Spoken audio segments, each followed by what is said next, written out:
गांव में करीब 60 घर थे, ज्यादातर मिट्टी के, और रात को सन्नाटा ऐसा होता कि पत्तियों की सरसराहट भी सुनाई देती। गांव का सबसे पुराना ढांचा था बैंकेट भवन, एक टूटा फूटा लेकिन विशाल हॉल जो गांव के पश्चिमी किनारे पर बना था। गांव वालों के अनुसार ये भवन कभी बहुत ही भव्य होता था। पुराने जमाने में वहाँ हर साल अनेकों शादियां होती और हर साल वहाँ धन पितृ भोज हुआ करता था। एक ऐसा भोज जिसमें गांव की सभी मृत आत्माओं को बुलाया जाता था। ये सब हमें भुला चुके हैं, आज बताता हूँ इनके साथ क्या होता है। भूत ने गुस्से में आते जाते लोगों को बीच में से काट दिया। ऐसा इसलिए हुआ क्योंकि पिछले 30 सालों से वो भोज बंद हो गया था और तब से बैंकेट भवन वीरान था।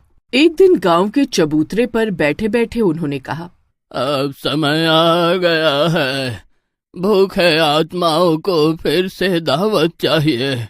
काका, फिर वही बातें, आत्मा को खीर पूरी चाहिए क्या?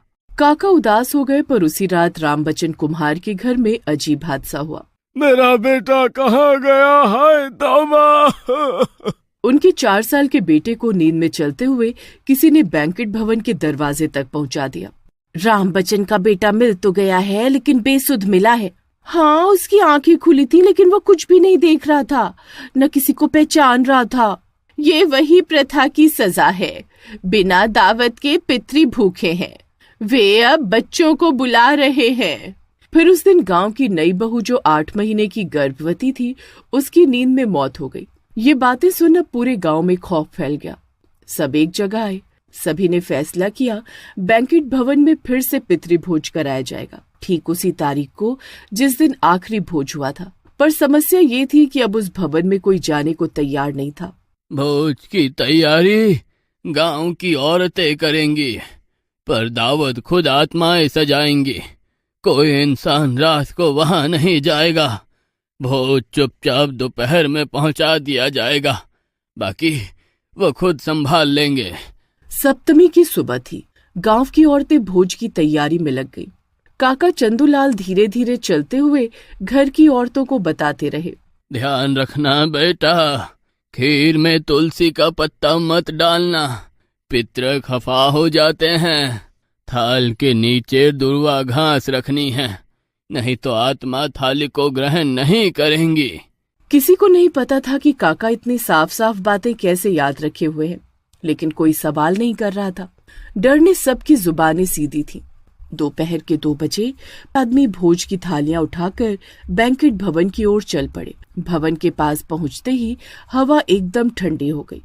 ऐसा लगा मानो वहां कोई देख रहा हो। थालियां रखकर वे धीरे धीरे पीछे हट गए। उस रात किसी को नींद नहीं आई।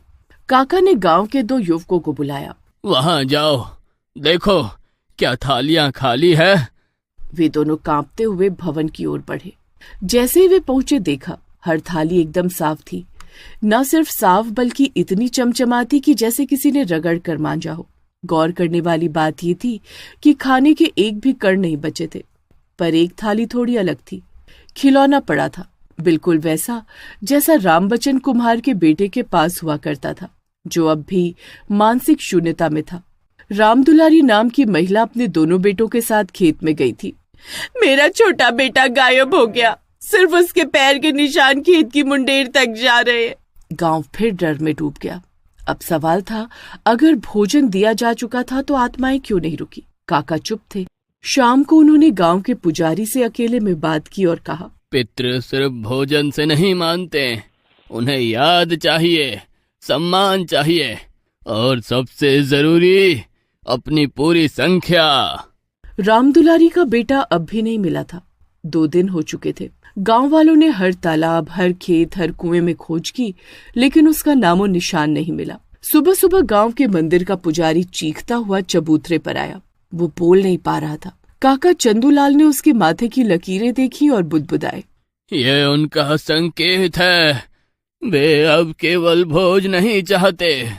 गांव में हड़कंप मच गया। लोग भागकर काका के पास आए। अब क्या करें काका, भोजन तो दे दिया, फिर भी वो नाराज क्यों है? तुमने केवल उनके शरीर की भूख बुझाई है, पर आत्मा को क्या दिया? तुमने किसी पितृ का नाम लिया, किसी पुरखे की तस्वीर लगाई? कोई दीपक जलाया उनके नाम का। अब वे दावत पूरी नहीं रही, ये अधूरी रही, और अधूरी दावत से आत्माएं भटकती हैं, लौटती नहीं। अगर हम नहीं समझे तो अगली बार थाली में कोई पूरा इंसान हो सकता है। फैसला हुआ हर घर के सबसे बड़े सदस्य को अपने पुरखे का नाम लेकर एक दिया जलाना होगा। लेकिन एक समस्या आई, बहुत से लोगों को अपने पूर्वजों का नाम ही याद नहीं था। यही भूल है, जब तक बड़ों को याद नहीं करोगे वे भूले नहीं जाएंगे, वे लौटेंगे भूख, गुस्से और बदले के साथ। अब गांव ने मिलकर तय किया कि अगली पूर्णिमा की रात बैंकेट भवन में आत्माओं को फिर से आमंत्रित किया जाएगा, लेकिन इस बार भोज के साथ नाम और स्मरण भी होगा। यज्ञ की तैयारी शुरू हुई। हर घर से एक सदस्य आया। जिसे जो नाम याद है वो ले, जिसे याद नहीं वो क्षमा मांगे। आज रात आत्माएं देख रही हैं। जैसे जैसे नामों की गूंज बढ़ी, बैंकेट भवन से फिर वही शहनाई की आवाज आने लगी, लेकिन इस बार उसमें एक संतोष की झनकार थी, जैसे कोई मुस्कुरा रहा हो। गांव को लगा शायद आत्माएं लौट गई, लेकिन राम दुलारी का बेटा अब भी नहीं लौटा था। मिट्टी के नीचे कुछ है। सबने मिट्टी हटाई तो नीचे से निकली एक पुरानी ताम्रपत्र से मढ़ी पुस्तिका, धूल भरी पर अक्षर चमकदार।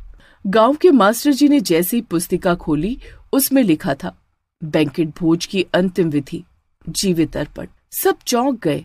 जीवित अर्पण? पन्नों में लिखा था कि हर 36 वर्षों के बाद एक भोज ऐसा होता है जिसमें आत्माएं खाना नहीं, एक इंसान चाहती हैं। एक ऐसा इंसान जो पूरे गांव की पीढ़ियों को याद रख सके और उनकी कहानियां जिंदा रखे। अगर वो जीवित अर्पण ना मिले तो आत्माएं अपने आप चुन लेंगी किसे ले जाना है। काका ने तुरंत किताब ली और पन्ने पलटे। वहां एक अनोखी पंक्ति थी, जिसने देखा आखिरी भोज वही चुनेगा अर्पण का पात्र। काका कुछ देर चुप रहे, फिर बोले, मेरी उम्र अब ज्यादा नहीं और मेरी स्मृति भी कमजोर हो चली है, मगर एक बच्चा है जो चुना जा चुका है। सबने एक दूसरे की ओर देखा। राम दुलारी का बेटा, वही जीवित अर्पण बन चुका है। गांव में सन्नाटा छा गया। इस बार भोज आत्माओं के लिए नहीं, उस बच्चे के लिए था। पर अब वो वैसा नहीं था जैसा गया था। उसकी आंखों में उम्र से कहीं ज्यादा समझ थी। वो सीधे काका के पास आया और बोला, सब याद है मुझे, किसके बाबा का नाम क्या था। गांव वालों की आंखों से आंसू बहने लगे। वे भूल गए थे, लेकिन वो बच्चा सब याद करके लौटा था। अब अंतिम क्रिया शेष थी, उसे स्वीकृति देनी थी। बेटा, क्या तू इस स्मृति का भार उठाएगा, गांव की आत्माओं का संदेश आगे बढ़ाएगा? हाँ। और तभी हवा में एक हल्का कंपन हुआ और मंदिर की घंटी खुद ब खुद बजने लगी। अब भोजन पूरा हुआ। राम दुलारी का बेटा अब गांव में ही था, लेकिन अब वो खेलता नहीं था। वो बच्चों को कहानियां सुनाता था। हर तीसरे दिन किसी को कुछ याद दिलाता था, पुरखों का नाम, पुरानी परंपरा और पितृभोज की अनकही बातें। काका चंदूलाल ने 3 दिन बाद अंतिम सांस ली, मुस्कुराते हुए।